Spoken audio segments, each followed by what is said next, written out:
নমস্কার, আমি ভাস্বতী। আপনি দেখছেন আপডেট বাংলা ইউটিউব চ্যানেল। রইল আজকের সবথেকে বড় 10টি প্রধান খবর, দেখে নিন এক নজরে আজকের হেডলাইন্সগুলি। এআইএমএস কে ঢোকাবেন নিজের লোক, 2 বিজেপি বিধায়কের তুমুল কোন্দল। ভোটার লিস্টে নামের বানান ভুল আসায় আত্মহত্যার চেষ্টা, উদয়নকে দ্রুত দেখতে যাওয়ার নির্দেশ মমতার। শুভেন্দুর বিরুদ্ধে এখনই কোনো পদক্ষেপ নয়, বীরবাহা মামলার তারিখ বেঁধে দিল কোর্ট। নভেম্বরের শুরুতেই বঙ্গ বিজেপির রাজ্য কমিটির নাম, সঙ্গে বড়সড় রদবদল। এসআইআর নিয়ে ধোঁয়াশা কাটতে হেল্পলাইন, বিবৃতি জারি কমিশনের। ধর্ষণে অভিযুক্ত তৃণমূল কাউন্সিলর, ব্যাপক শোরগোল রামপুরহাটে। ন্যায় চাই, ধামাচাপা নয়, প্রদীপ কর কাণ্ডে সিবিআই তদন্তের দাবি বিজেপির। এসআইআর এর প্রতিবাদে টিএমসির রাস্তা অবরোধের হুঁশিয়ারি, সুকান্তর পাল্টা বোমা। ধেয়ে আসছে মান্থা, বজ্র ঝড়ের আঘাতে আগুনে জ্বলবে আকাশ, 31 অক্টোবর রাজ্য জুড়ে কমলা সতর্কতা। পটকা ফাটিয়ে আনন্দ করা হচ্ছিল, বিজেপি নেতার বাড়ির সামনে বোমাবাজিতে দাবি উদয়ন পুত্রের। আপনাদের কাছে একটা অনুরোধ রইল, আমরা প্রতিদিন চেষ্টা করি আপনাদের জন্য সঠিক, সংক্ষিপ্ত এবং নিরপেক্ষ খবর পৌঁছে দিতে। আমাদের এই ছোট্ট চেষ্টাকে যদি আপনার ভালো লাগে, তাহলে দয়া করে একটা লাইক দিয়ে পাশে থাকার বার্তা দিন। আপনার একটা লাইকই আমাদের আগামী দিনের অনুপ্রেরণা। এবার আসছে বিস্তারিত খবরে। হাউসকিপিং এর কাজ, মূলত অস্থায়ী কর্মী নিয়োগ করা হয় সেখানে, খুব বেশি হলে সেখানে কাজ মিলবে 100 জনের, কিন্তু অভিযোগ সেখানেই লোক ঢোকাতে নেতাদের ইঁদুর দৌড়। কল্যাণী এইমসে অস্থায়ী নিয়োগ নিয়ে গন্ডগোল বিজেপির দুই গোষ্ঠীর মধ্যে। রাজ্য নিয়োগ দুর্নীতিতে যেখানে কাঠগড়ায় তৃণমূল, সেখানে উলটপুরাণ কল্যাণীতে। এছাড়াও আইএসএফ কে দেওয়া হয়েছে 3টি কর্মী নিয়োগের কোটা। কল্যাণী বিধানসভা কেন্দ্রের বিজেপি বিধায়ক অম্বিকা রায়কে দেওয়া হয়েছে 6 জন কর্মী নিয়োগের কোটা। অভিযোগ, প্রথম দিন শনি এবং দ্বিতীয় দিন সোমবার কল্যাণ এইমসে। অন্যদিকে কল্যাণী বিধানসভা কেন্দ্রের বিজেপি বিধায়ক অম্বিকা রায় কর্তৃপক্ষকে সরাসরি হুঁশিয়ারি দেন, যত নিয়োগ হচ্ছে সব বন্ধ করতে হবে, তাকে 30টি কর্মী নিয়োগের কোটা দিতে হবে।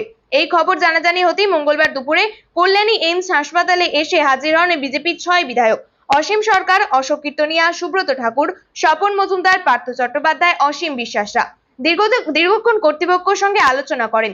লিখে পাঠানো হয় কল্যাণী বিধানসভা কেন্দ্রের বিজেপি বিধায়ক অম্বিকা রায়কে। সেই সময় সংবাদ মাধ্যমের সামনে ক্ষোভ প্রকাশ করেন হরিণঘাটা বিধানসভা কেন্দ্রের বিজেপি বিধায়ক কবিয়াল অসীম সরকার। তিনি অভিযোগ তোলেন, সম্প্রতি কল্যাণী এইমসে এসেছিলেন রাষ্ট্রপতি দ্রৌপদী মুর্মু। সেই সময় কাউকে না জানিয়ে কর্তৃপক্ষের সঙ্গে যোগাযোগ করে অম্বিকা রায় 30 জন কর্মীকে কাজ করিয়েছিলেন। এমনকি তাদের থেকে মোটা অঙ্কের টাকাও নিয়ে এখানে কাজ দেবেন বলে প্রতিশ্রুতি দিয়েছিলেন। এখানেই শেষ নয়, অভিযোগের লিস্ট আরো লম্বা। জানা গিয়েছে তাদেরকে একটি করে আই কার্ড দেওয়া হয়েছিল, যা ভুবনেশ্বর এইমস হাসপাতালের। অসীমের প্রশ্ন, অম্বিকা কোথা থেকে পেলেন ভুবনেশ্বর এইমস হাসপাতালের আই কার্ড?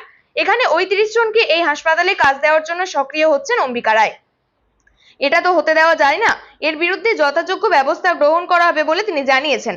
অসীম সরকার বলেন, এই কার্ড দেওয়ার অধিকার দিল কে?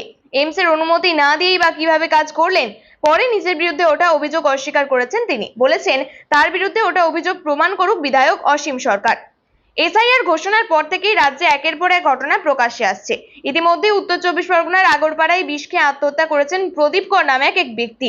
অভিযোগ, এনআরসি আতঙ্কে এই মর্মান্তিক পথ বেছে নিয়েছিলেন তিনি। বিষয়টি নিয়ে ইতিমধ্যেই সুর চড়িয়েছেন তৃণমূল সাংসদ অভিষেক বন্দ্যোপাধ্যায়। এই ঘটনার রেস কাটতে না কাটতে এবার উত্তরবঙ্গ থেকে বিষ খেয়ে আত্মঘাতী হওয়ার চেষ্টা একজনের।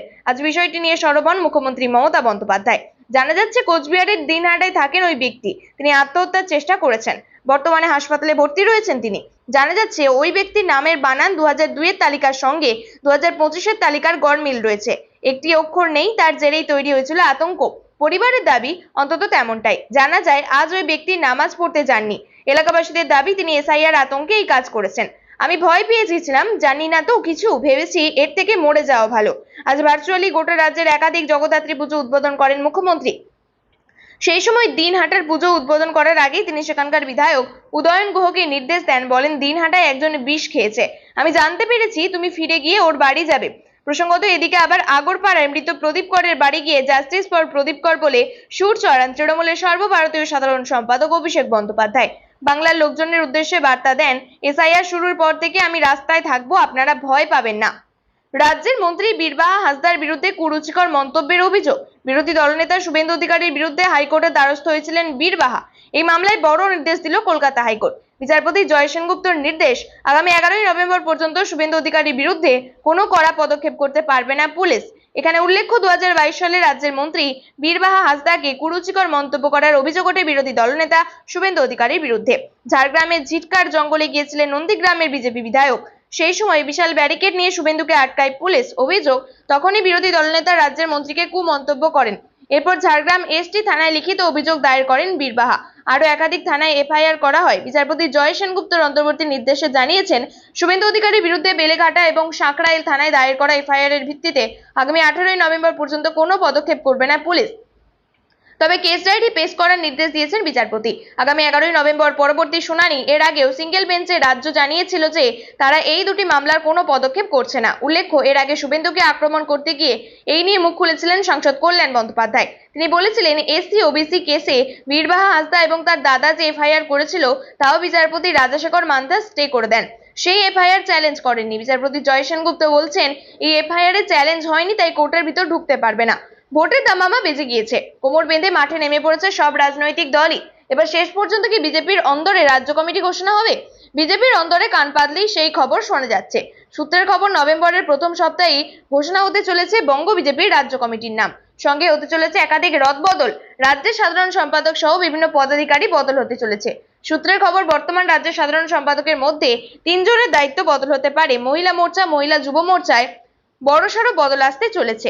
এদিকে শ্রমিক ভট্টাচার্য রাজ্য সভাপতির দায়িত্ব নেন 3রা জুলাই। তারপর কেটে গিয়েছে বেশ কিছুটা সময়, প্রায় 4 মাস কাটতে গেলেও কমিটি গঠনের দেরি নিয়ে নানান স্তরে চলছে চর্চা।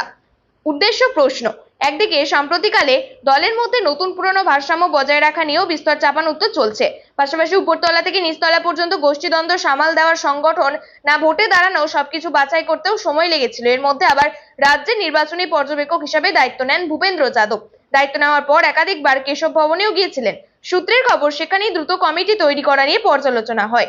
এই নিয়ে সঙ্গে দায়িত্বপ্রাপ্তদের সঙ্গে কথা বলেছিলেন ভূপেন্দ্র। সূত্রের খবর, তার কাছে দ্রুত কমিটি তৈরি করা নিয়ে প্রয়োজনীয় পদক্ষেপ করার সুস্পষ্ট নির্দেশ এসে গিয়েছিল। তার সঙ্গে তাল মিলিয়ে অবশেষে কমিটি গঠনের পথে হাঁটা হচ্ছে কিনা তা নিয়ে চর্চা পুরোদমে। বাংলায় এসআইআর ঘোষণা হতেই সাধারণ মানুষের একাংশের মধ্যে দ্বন্দ্ব বেড়েছে। এই আবহে সাধারণ মানুষের চিন্তা দূর করতে বড় উদ্যোগ নিয়েছে জাতীয় নির্বাচন কমিশন। জানানো হয়েছে, নাগরিকরা এখন 1950 ভোটার হেল্পলাইন এবং পরিষেবা ব্যবহার করে ভোট সংক্রান্ত সমস্ত প্রশ্ন করতে পারবেন এবং অভিযোগ জানাতে পারবেন। সম্প্রতি বিহারেও হয়েছে, তাই কেউ ভয় পাবেন না, কিন্তু তাতে যে বরফ পুরো গলছে এমন না। তাই এবার সরাসরি পদক্ষেপ করল নির্বাচন কমিশন। বাংলা সহ 12 রাজ্যে এসআইআর ঘোষণা করার দিনই জাতীয় নির্বাচন কমিশনার জ্ঞানেশ কুমার সকলকে আশ্বস্ত করে বলেন, এটি একটি সাধারণ প্রক্রিয়া, প্রকৃত কোনো ভোটারের নাম বাদ যাবে না। বাংলার সিইও একই কথা বলেছিলেন। তবে সাধারণ মানুষকে 100% নিশ্চিত করতে এই বিবৃতিতে জানানো হয়েছে। জাতীয় ভোটার হেল্পলাইন এবং দেশের 36টি রাজ্য ও জেলা পর্যায়ে হেল্পলাইন সক্রিয় করা হয়েছে, যাতে নাগরিকদের মধ্যে সমস্ত প্রশ্ন এবং অভিযোগে দ্রুত নিষ্পত্তি করা যায়। ন্যাশনাল কন্ট্যাক্ট সেন্টার সমস্ত রাজ্য এবং কেন্দ্রশাসিত অঞ্চলের জন্য কেন্দ্রীয় হেল্পলাইন নম্বর হিসেবে কাজ করে। এটি প্রতিদিন সকাল 8টা থেকে রাত 8টা পর্যন্ত চালু থাকবে। টোল ফ্রি নম্বর 1800111950 তে। প্রশিক্ষণ কর্মীরা নাগরিকদের ভোট সংক্রান্ত পরিষেবা এবং প্রশ্নে সাহায্য করবেন। কমিশন প্রত্যেক রাজ্য ও জেলাকে তাদের নিজস্ব স্টেট কন্ট্যাক্ট সেন্টার এবং ডিস্ট্রিক্ট কন্ট্যাক্ট সেন্টারে স্থাপন করার নির্দেশ দিয়েছে, যাতে স্থানীয় ভাষায় দ্রুত ও কার্যকরী সহায়তা পাওয়া যায়। এই পরিষেবাগুলি বিদ্যমান অভিযোগ নিষ্পত্তি করার ব্যবস্থা অতিরিক্ত নাগরিকরা চাইলে ইমেল করেও তাদের অভিযোগ জানাতে পারেন। নির্বাচন কমিশন সকল ভোটারদের আহ্বান জানিয়েছে, দরকারে তারা যেন 1950 ভোটার হেল্পলাইন ব্যবহার করে ভোটার সংক্রান্ত তথ্য, প্রক্রিয়া, পরামর্শ এবং অভিযোগ জানান। রাজ্য জুড়ে শিক্ষক নিয়োগ দুর্নীতি ইস্যুতে ফের তেতে উঠেছে বাংলার রাজনীতিতে। এসআইআর এর প্রতিবাদে তৃণমূল কংগ্রেস রাস্তায় নামবে বলে কড়া হুঁশিয়ারি দিলেন দলের সাধারণ সম্পাদক অভিষেক বন্দ্যোপাধ্যায়। তবে তৃণমূলের এই হুঁশিয়ারির পাল্টা জবাব দিতে দেরি করেননি বিজেপির রাজ্য সভাপতি সুকান্ত মজুমদার। তিনি সরাসরি তৃণমূলকে নিশানা করে বলছেন, এসআইআর অন্যান্য রাজ্যে হয়েছে, সেখানে এই ধরনের দুর্ভাগ্যজনক ঘটনা ঘটেনি, একমাত্র বাংলাতেই এমন ঘটনা ঘটলো। সুকান্ত মজুমদারের দাবি, এই ঘটনার জন্য ফ্যাক্টর অমিত শাহ বা জ্ঞানেশ কুমার নন, এর মৃত্যুর জন্য সম্পূর্ণভাবে তৃণমূল কংগ্রেসই দায়ী। অন্যদিকে বিজেপি এই ইস্যুতে আরো এক ধাপ এগিয়ে তৃণমূলের দিকে আঙুল তুলেছে। তারা সোশ্যাল মিডিয়ায় 2002 সালের এসআইআর তালিকায় থাকা এক ব্যক্তির ছবি প্রকাশ করেছে। বিজেপির পোস্ট করা সেই ছবিতে প্রদীপ কর নামে এক ব্যক্তির নাম রয়েছে, যার এপিক নম্বর হলো WB20 135 246 449। এর মাধ্যমে বিজেপি কার্যত বোঝাতে চাইছে এই তালিকায় থাকা ব্যক্তিরা শাসক দলের সঙ্গে যুক্ত। যদি এই সংক্রান্ত বিস্তারিত তথ্য এখনো প্রকাশ্যে আসেনি, তৃণমূলের আন্দোলন শুরুর আগেই বিষয়টি নিয়ে রাজনৈতিক চাপানুত্তর চরমে। ধেয়ে আসছে মান্থা। উত্তরবঙ্গ থেকে দক্ষিণবঙ্গ প্রাকৃতিক তাণ্ডবের মুখে গোটা রাজ্য। 30 তারিখে হলুদ সতর্কতা, 31 তারিখে কমলা সতর্কতা জারি। পূর্বাভাস একেবারেই ভয়ঙ্কর। বঙ্গোপসাগরে ঘূর্ণাবর্ত থেকে তৈরি হওয়া নিম্নচাপের প্রভাবে আগামী 48 ঘন্টা জুড়ে বজ্র ঝড় এবং প্রবল বৃষ্টির আশঙ্কা। রাজ্যের বিপর্যয় মোকাবিলা দপ্তর এবং জেলা প্রশাসনগুলিকে সতর্ক থাকতে নির্দেশ দেওয়া হয়েছে। পাহাড়ি এবং নিম্নভূমি এলাকায় টহল জোরদার। বিদ্যুৎ এবং টেলিকম সংস্থাকেও আগাম প্রস্তুত থাকতে বলা হয়েছে। আবহাওয়াবিদদের বার্তা, 31 অক্টোবর কমলা সতর্কতা মানে প্রকৃতি রুষ্ট। মানুষ যদি সাবধান না হয় বিপর্যয় অনিবার্য। আইএমডি জানিয়েছে আগামী 26 অক্টোবরের মধ্যে এই ভয়ানক রূপ নেবে এবং পরবর্তী 24 ঘন্টার মধ্যে এটি ঘূর্ণিঝড়ে পরিণত হওয়ার সম্ভাবনা রয়েছে। এর প্রভাবে দক্ষিণ ভারতের উপকূলীয় রাজ্য তামিলনাড়ুতে ইতিমধ্যেই ব্যাপক বৃষ্টিপাত শুরু হয়েছে। আইএমডি ইতিমধ্যেই 27 অক্টোবর চেন্নাই, তিরুভাল্লুর এবং রানীপেট জেলায় অরেঞ্জ অ্যালার্ট জারি করেছে। সোমবার ওই এলাকাগুলিতে অতি ভারী থেকে অতি ভারী বৃষ্টি হতে পারে বলে পূর্বাভাস দেওয়া হয়েছে। রাজ্যে এসআইআর ঘোষণার পর রাজনীতির উত্তাপ ছড়িয়েছে, আর সেই আজকে পৌঁছেছে কোচবিহারের দিনহাটায়। মধ্যরাতে শহরের 2 নম্বর ওয়ার্ডে বিজেপি কোচবিহার জেলা সম্পাদক অজয় রায়ের বাড়ির সামনে বোমাবাজির অভিযোগ ঘিরে চাঞ্চল্য ছড়িয়েছে। অভিযোগের আঙুল উঠেছে রাজ্যের মন্ত্রী উদয়ন গুহর ছেলে সায়ন্তন গুহর বিরুদ্ধে। সায়ন্তন দাবি করেছেন ওই রাতে তার সঙ্গে থাকা কয়েকজন যুবক রাস্তায় পটকা ফাটিয়ে আনন্দ করছিল। কারোর বাড়ির দিকে বোমা ছোড়ার প্রশ্নই ওঠে না। রাজনীতিতে প্রচার পেতে মিথ্যে অভিযোগ তোলা হচ্ছে। অজয় রায়ের বক্তব্য, সোমবার রাতেই তার বাড়ির সামনে বোমাবাজি চলে। সিসি ক্যামেরায় ফুটেজে সেই দৃশ্য ধরা পড়েছে। তিনি সরাসরি অভিযোগ করেন সায়ন্তন গুহর নেতৃত্বে পরিকল্পিতভাবে এই হামলা চালানো হচ্ছে। ভয় দেখানোর জন্য এই কাজ। পাল্টা হুঁশিয়ারি দেন তিনি। অন্যদিকে তৃণমূলের পক্ষ থেকে অভিযোগকে সরাসরি উড়িয়ে দেওয়া হয়েছে। দিনহাটার শহর ব্লক তৃণমূল যুব কংগ্রেসের সভাপতি পার্থ সাহা বলেন, অজয়বাবুর অভিযোগ হাস্যকর। সেদিন ছট পুজো ছিল, উৎসবের দিনে পটকা তো ফাটবেই, সেটা নিয়ে এত বাড়াবাড়ি করার কিছু নেই। উনি রাজনৈতিক আলোচনায় থাকতে গিয়ে এইসব বলছেন। সায়ন্তন গুহ নিজেও বলেন, তিনি সেদিন পার্থ সাহার বাড়ি থেকে ফিরছিলেন, সঙ্গে কয়েকজন বন্ধুও ছিল। তারা বাজি ফাটিয়ে আনন্দ করছিল, কোনো বাড়ির দিকে বোমা ছোড়ার ঘটনা ঘটেনি। তবে অন্যদিকে ধীমান মিত্র পুলিশ আধিকারিক, তিনি জানিয়েছেন এখনো পর্যন্ত কোনো লিখিত অভিযোগ দায়ের হয়নি। পুলিশ সিসি ক্যামেরায় ফুটেজ খতিয়ে দেখছে। প্রিয় দর্শক, নিয়মিত সঠিক খবরগুলি সঠিক টাইমে পেতে সাবস্ক্রাইব করুন আপডেট বাংলা চ্যানেলটিকে। ধন্যবাদ।